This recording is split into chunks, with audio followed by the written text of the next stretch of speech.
সৌভাগ্যবতী নারীদের জীবনে তিনটি বাধা আসে। এই তিনটি বাধা দিয়ে আল্লাহ তাদের ভাগ্যকে খুলে দেয় যদি তারা এই সময় ধৈর্য ধারণ করতে পারে।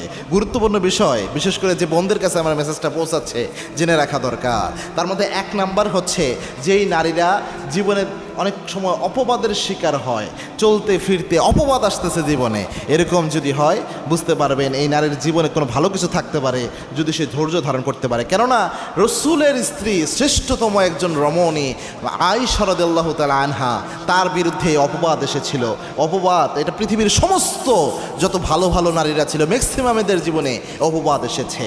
এবং কি যেই নারীদের জীবনে অপবাদ আসে, একটা কাজ সে করে নাই কিন্তু মিথ্যা অপবাদ তার জীবনে চলে আসতেছে, এই নারীদের জীবনে ছোটোখাটো যে গুণাগুলো থাকে সমস্ত গুণা আল্লাহ রাব্বুল আলামিন যারা অপবাদ দেয় তাদের আমলনামায় তুলে দেয়। আর আল্লাহর হাবিব জানিয়েছেন যারা অপবাদ দেয় তাদের আমলনামার যত সওয়াব থাকে সব সওয়াব